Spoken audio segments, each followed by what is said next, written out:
we're going to look at our right vanishing point and establish the parallel edges that run parallel to angle 1 and 3. So that'll be this front brace that you'd sort of balance your shoes on, the front of that apron and front of the seat plane. We're also going to have a parallel relationship. There is a design element here. We have sort of ergonomically arced that back. We won't worry about that now. We can just look at the landing points and get those edges to go back to vanishing point. And we've actually already measured,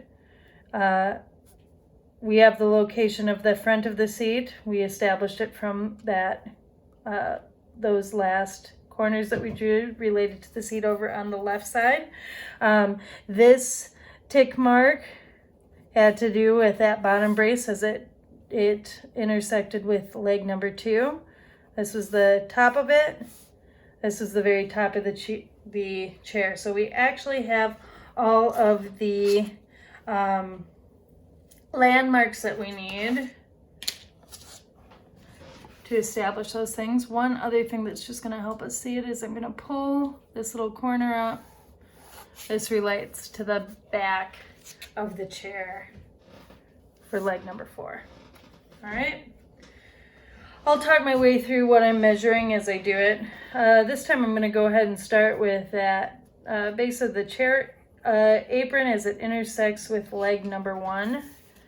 So I'm going to start at that tick mark. I'm going to go back to my vanishing point on the right side. Make sure I'm intersecting it. And then extend that line down just so you see where we are actually in chair shape. I'll make that a little darker. All right. Next, let's move up to the bottom edge of the chair seat. We use the same right-hand vanishing point because those shapes or edges run parallel to one another. All right. Make that dark, but let me just show you that angle goes all the way back to our vanishing point. All right. Next, top of seat.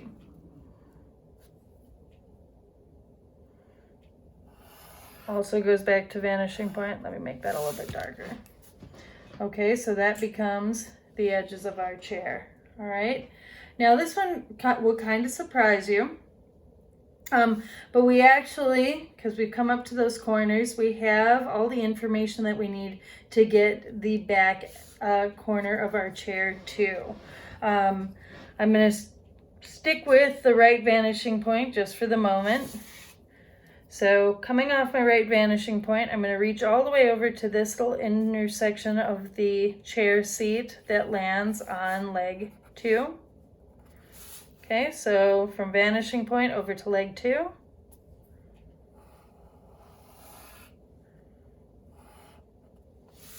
Extend and connect. That becomes the back of my seat. Okay, we're going to have to hop back over to vanishing point over on the left side to get the other side. I'll do that really quick. And sometimes this helps a lot when you can sort of pull 2 strings across. But I'm at vanishing point over on the left side. I'm coming back to leg 3 and that first intersection, but you can already see that on my path is the intersection created by our last line. If those corners meet up, it means you've done your perspective correctly. Woo.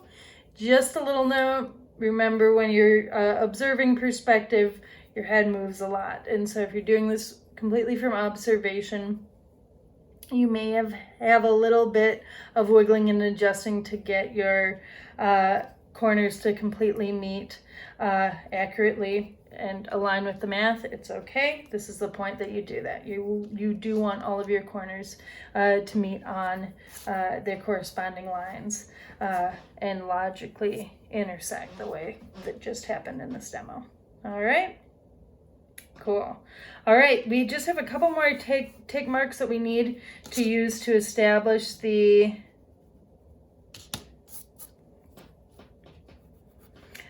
chair back. The chair back and those shapes run parallel to the back of the seat and also to that implied diagonal that happens between foot number 2 and foot number 4, which sits right there. All right, and so coming off of my right vanishing point, I'm just going to reach to those tick marks that I drew when I measured that height of the chair and all of its landmarks.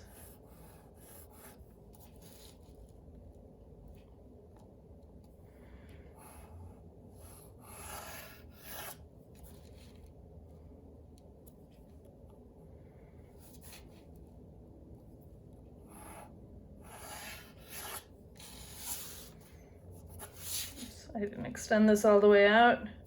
If you don't want to muddy up your drawing and you're really getting the hang of perspective, you don't always have to draw all the lines. Just let the ruler show you where they are.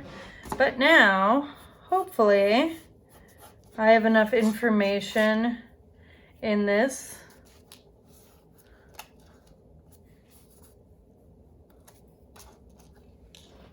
for you to start seeing.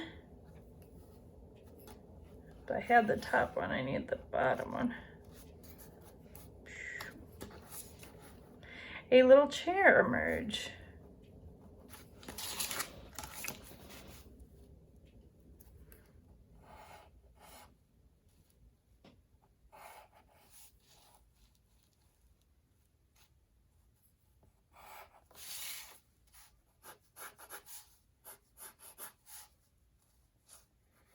Before it gets a little close to one, sorry about that. But you can see it's starting to look like a chair. All right, in the next video segment, I'll show you how to start adding those design elements and making it feel a little bit more fancy and ergonomic.